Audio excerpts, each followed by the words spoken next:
الممثل الأستاذ غازي العريضي.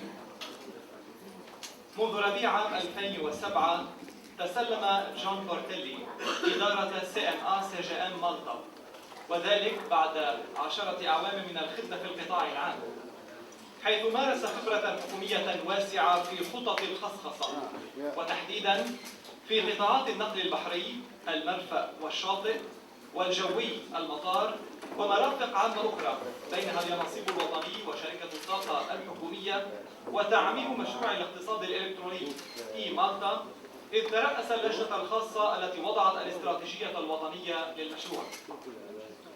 الخبير بورتيلي نجح في مهامه الوطنية انطلاقا من تحصيل أكاديمي في الإدارة العامة في مالطا، وماجستير في الاقتصاد من جامعة مانشستر، إضافة إلى نيله دبلوم المعهد الدولي للنقل والتموين. له مؤلفات في الاقتصاد وقطاعات النقل البحري والمرافق. ألقى محاضرات متخصصة داخل مالطا وخارجها، إضافة إلى تسلمه مهمات ممولة من البنك الدولي والأنكتاد وأمانة الكومنولث. مستر جون بورتيلي.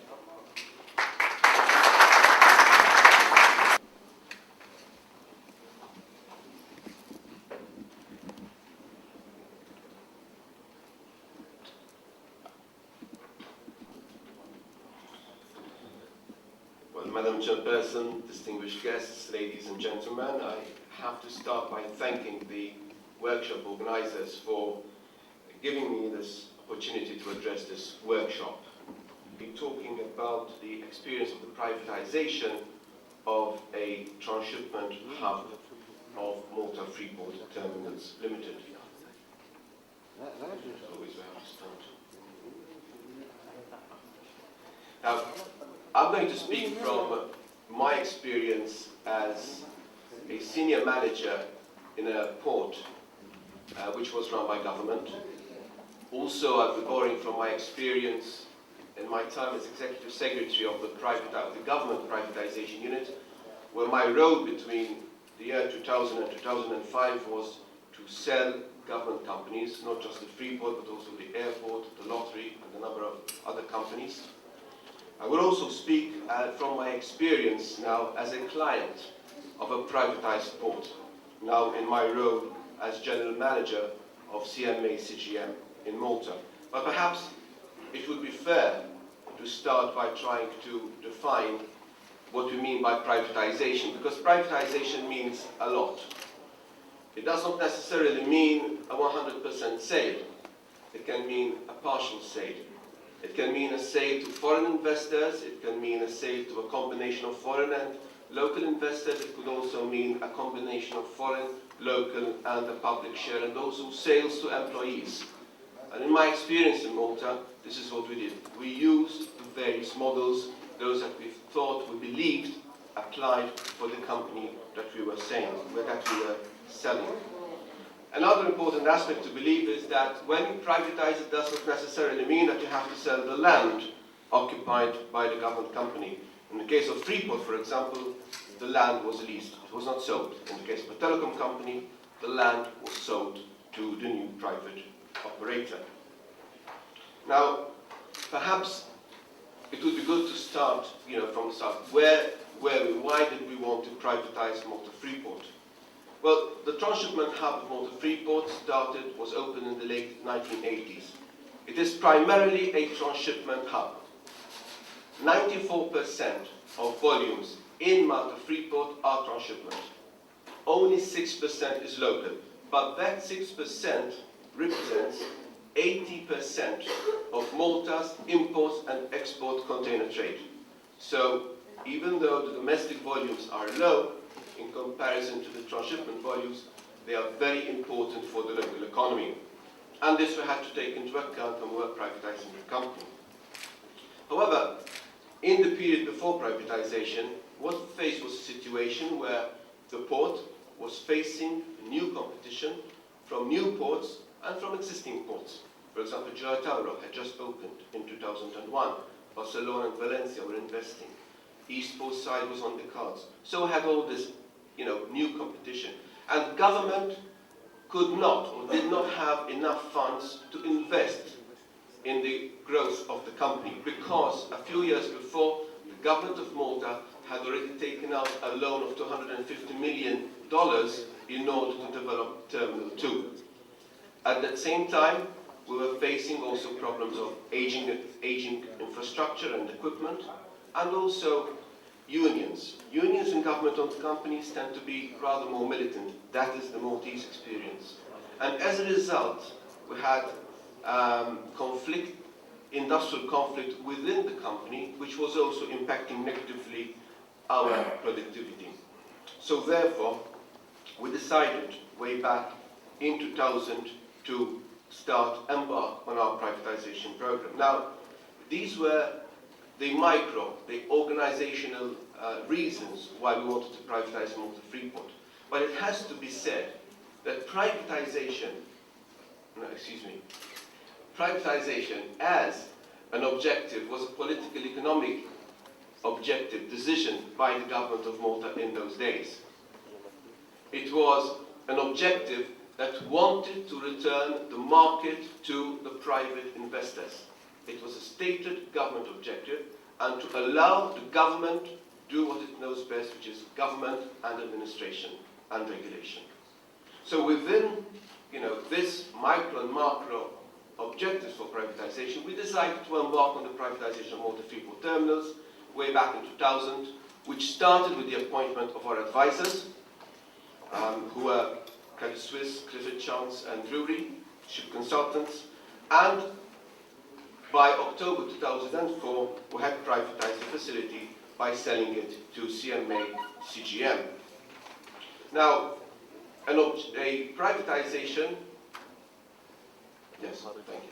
Now, the deals, in terms of what the deal comprised of, you had a share sale agreement and a concession. You also had, and that concession regulated how the shares were going to be sold, the time of the concession. Originally, it was a 30-year concession. It was later extended. And interestingly enough, Malta tends to be a very politicized society. We have two political parties, and they never tend to agree with one another. But when it came to extending the concession to CMA CGM to 65 years, Parliament voted unanimously. It was a very rare occurrence, and which is a sign of the belief that this investment is working. And later on, I will show how this investment, this privatization, is working. We had to protect, as I said, the local industry, and therefore domestic tariffs were regulated. We also included guarantees for employees. And no employee of Malta Freeport lost his or her job as a result of privatization. Part of this agreement was also the lease agreement. As I said, you don't have to sell the land when you're privatizing. And government and CMA CGM entered into a lease agreement that allowed CMA CGM to fully use the site, but they had to operate it efficiently. And when we say efficiently, what do we mean? And these are the obligations that the government of Malta insisted with CMA CGM. First of all, it had to ensure that following privatization, Malta Freeport had to improve its productivity in order to become competitive and efficient in a way that could guarantee the long-term survival of the facility. It would also make sure that it ran the facility as a common user facility. There were concerns that this is a shipping line taking over a terminal. So therefore, within the privatization agreement, there are measures which allows the regulator, the government authority, the Malta Freeport Authority, to ensure, to check that the terminal operator is not discriminating against other shipping lines in terms of services, in terms of rates, in terms of allocation of berthing to rival companies. In fact, what I can say is that after privatization, we have more shipping lines and more services going now at Malta Freeport than we had before privatization. It also had to secure the investment in the company. It also had to make sure that the domestic market was protected, as well as I already said, that employment had to be guaranteed. Now, this privatization meant benefits to the company, to the country. I mean, no country, no government would go on privatization unless it would benefit from such a transaction. And primarily, it meant that government did not need anymore to seek out loans or stop projects in order to invest in Malta Freeport. That was going to be an obligation of the new operator. In fact, we also, there were clauses, special clauses in the contract that specified how much CMA CGM was going to be expected to invest. And I can say that CMA CGM, in fact, has invested more than it was obliged to invest in Malta Freeport. Government retained the ownership. In fact, what it means that after the 65 years, the facility and the assets will return back to government, and there are special clauses on the replacement of assets following privatization. Domestic cargo tariffs, in fact, were also regulated. In fact, it can be said that the objectives, both on a micro level, on an organizational level, and on a country level, were achieved. How were they achieved? I will come then to the next slide. And I want to dwell a bit on this. I'm still in time. So, first of all, total investment since privatization is around, at the moment, 100 million. But in total, there is about 130 million euros to be committed for investment over the next 5 years. And the whole intention is to increase the capacity of the terminal from a 1.5 million TEU that it could handle before privatization to 3 million. Second, the investment would allow the terminal to handle the largest vessels afloat. In fact, the CMA CGM Vela, which is one of the largest afloat, called at Malta Freeport in December of last year. And the draft of that vessel, because we have a draft now of 17 meters alongside the quay. We increased the number of customers, new lines, and new services. Even for a small economy like Malta, following privatization, South America was never linked to Malta. The number of ports before privatization linked through Malta was 80. After privatization, it's 100.